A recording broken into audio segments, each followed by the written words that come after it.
Good day and welcome back to another DBZ Dokkan video. In this video we're going to be taking a look at the Radiant Potential Teq Caulifla and just how good she is in DBZ Dokkan after her Extreme Z Awakening. Now Radiant Potential Teq Caulifla is a very good unit. She is a Universe 6 or Pepe Gals lead of 130%. She is one of those units that when she first came out was excellent, and now, the question was always how crazy are they going to make her with her EZA.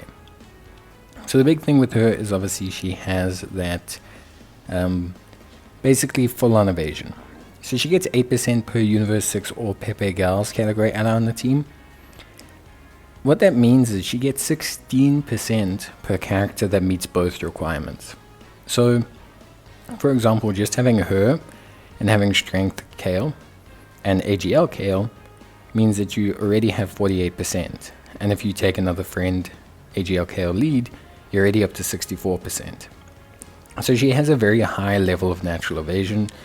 Couple that with the fact that she has automatic evasion against a Pure Sands or Universal Survival Saga enemy. And she's really good. What they've done is quite clever in the sense that they've made her really excel in certain situations. So they couldn't really you can't improve 100% evasion. It's just not something that's possible.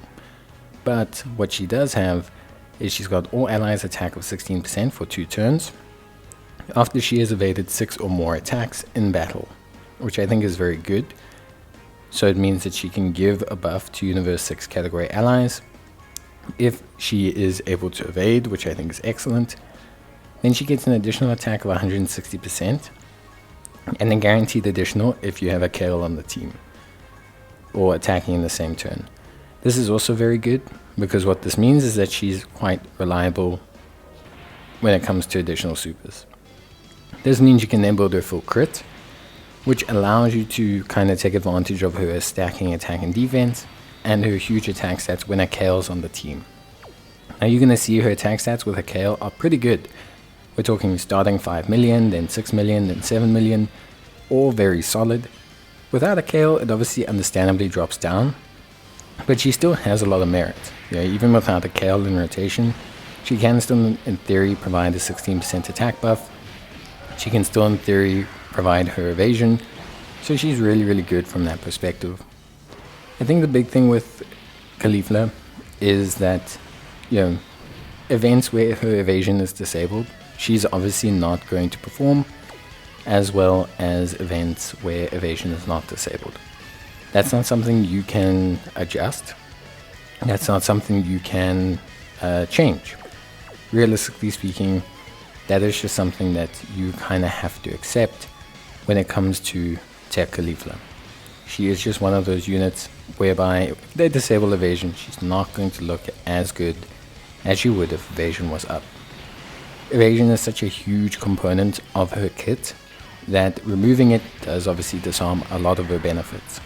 However, in events where evasion is possible, she is always going to be a super duper great unit.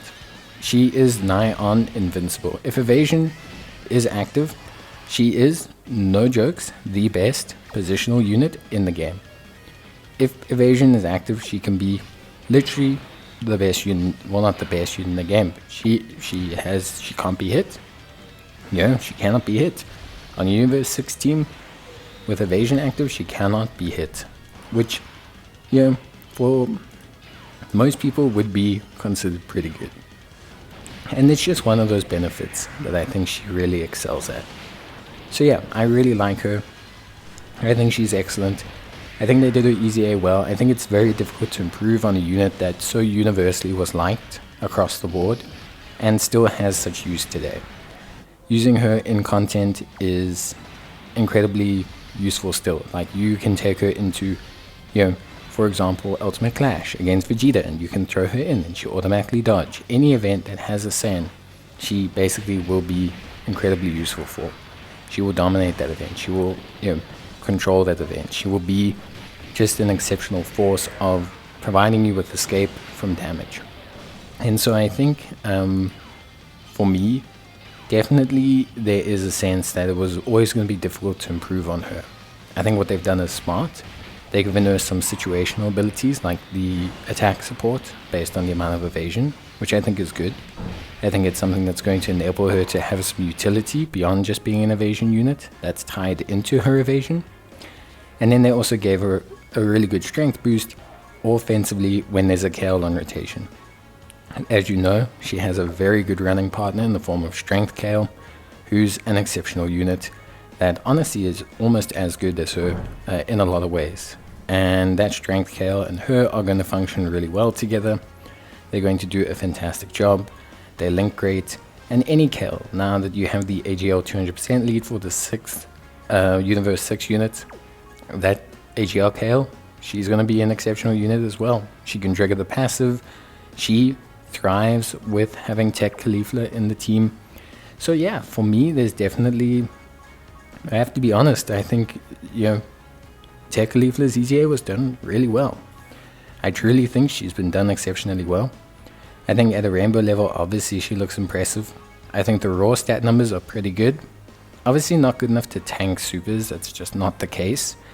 But in terms of tanking normals, although she will never, the thing is, her defense, I don't want to say it doesn't matter, because obviously in events where disables or evasion's disabled, you want her to be able to have decent defense. But in any event where you can have evasion, she just can't be hit. So good.